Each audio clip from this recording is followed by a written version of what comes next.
kami dari kelompok 6 ingin mempresentasikan tentang pertumbuhan ekonomi dan perdagangan internasional. Next.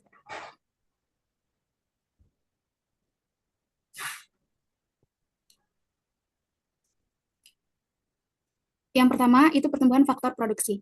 Pertumbuhan ekonomi itu dapat terjadi karena peningkatan kuantitas faktor-faktor produksi seperti tenaga kerja atau L dan modal yaitu K. Pertumbuhan yang seimbang itu ketika L dan K tumbuh pada tingkat yang sama, menggeser batas secara merata ke segala arah. Next.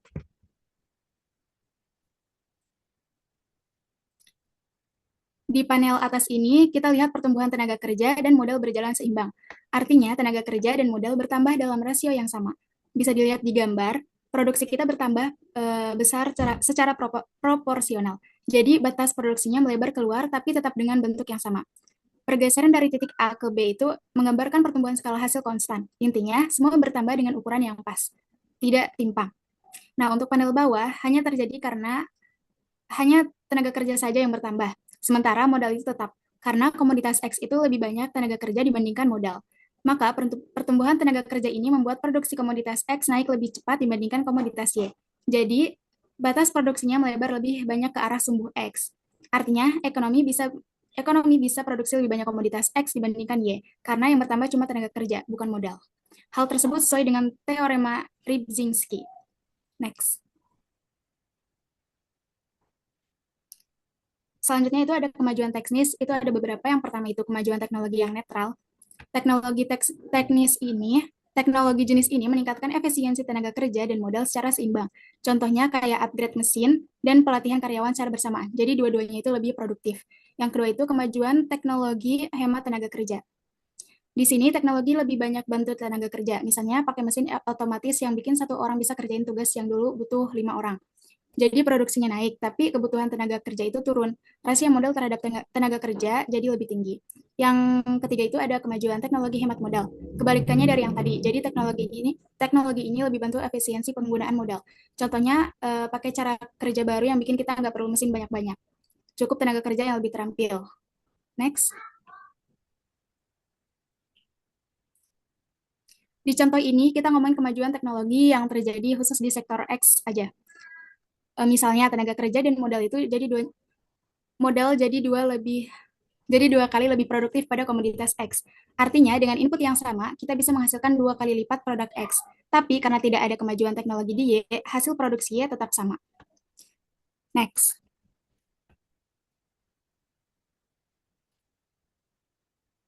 Selanjutnya itu ada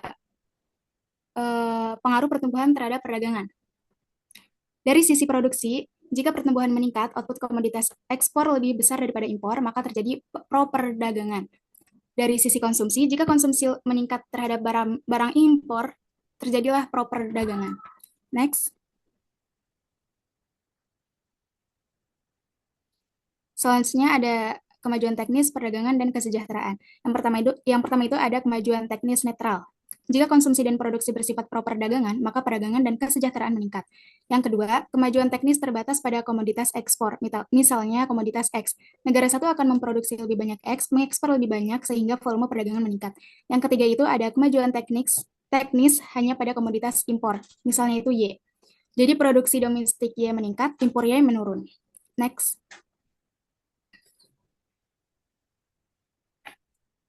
Selanjutnya itu ada pertumbuhan serta nilai tukar dan kesejahteraan suatu negara. Yang pertama, efek pertumbuhan terhadap nilai tukar dan kesejahteraan. Efek kesejahteraannya itu pertumbuhan meningkat kapasitas produksi dan konsumsi suatu negara menjadi kesejahteraan meningkat. Yang kedua itu efek nilai tukar. Jika pertumbuhan menyebabkan penurunan nilai tukar, maka kesejahteraan bisa menurun meski produksi meningkat. Next. Nah, selanjutnya ada ilustrasi pertumbuhan perdagangan yang menguntungkan. Sekarang kita akan menganalisis kasus di mana hanya modal kapital sebagai faktor langka di negara satu mengalami peningkatan 2 kali lipat. Dalam situasi ini, efek kekayaan world effect secara langsung cenderung meningkatkan kesejahteraan pada produk komoditas. Nah, jika faktor langka di negara satu berlipat ganda, maka negara satu menukarkan 15X dengan 15-nya di negara 2 dan konsumsi di titik U pada kurva indifferent 5, meningkatkan kesejahteraan. Namun, jika negara satu besar, term of trade membaik menjadi PS sampai dengan 2 karena ekspor X berkurang. Di titik S, negara satu memproduksi 120X dan 90Y, menukar 20X dengan 40Y, dan konsumsi di titik W pada kurva indifferent 6 kesejahteraan. Negara satu meningkat karena efek kekayaan dan term of trade yang menguntungkan. Selanjutnya ada pertumbuhan, perubahan selera dan perdagangan di kedua negara. Sampai saat ini, kita telah mengasumsikan bahwa pertumbuhan hanya terjadi di negara satu. Akibatnya hanya kurva produksi dan kurva penawar negara satu yang mengalami pergeseran. Sekarang kita akan memproses analisis kita untuk mencakup pertumbuhan di kedua negara.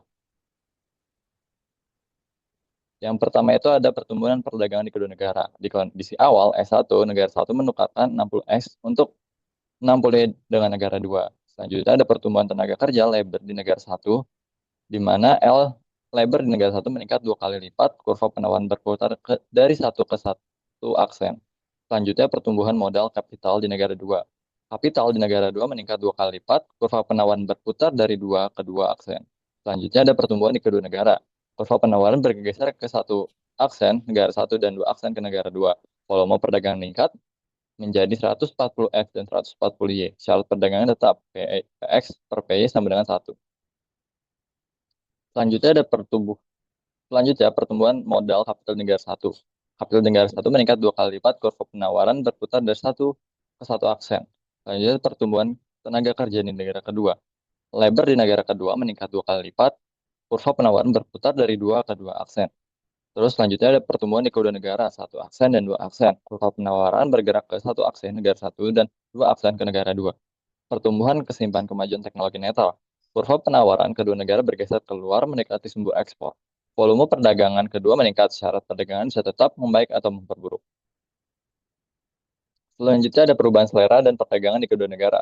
Perubahan selera negara pertama yaitu jika negara satu lebih menginginkan produksi ekspor negara kedua, kurva penawaran negara satu berputar searah jarum jam, yang menghasilkan volume perdagangan meningkat dan nilai tukar perdagangan negara satu menurun. Perubahan selera kedua yaitu jika negara dua lebih menginginkan komoditas ekspor negara satu, kurva penawar negara dua akan berputar melawan arah jarum jam. Hasilnya, volume perdagangan meningkat, nilai tukar perdagangan negara kedua menurun. Selanjutnya ada perubahan selera berlawanan. Jika selera perubahan ke arah berlawanan, kurva penawaran berputar ke arah berlawanan pula. Selanjutnya ada perubahan selera di kedua negara. Kedua kurva penawaran berputar, efek pada volume nilai tukar perdagangan tergantung pada jenis dan perubahan selera.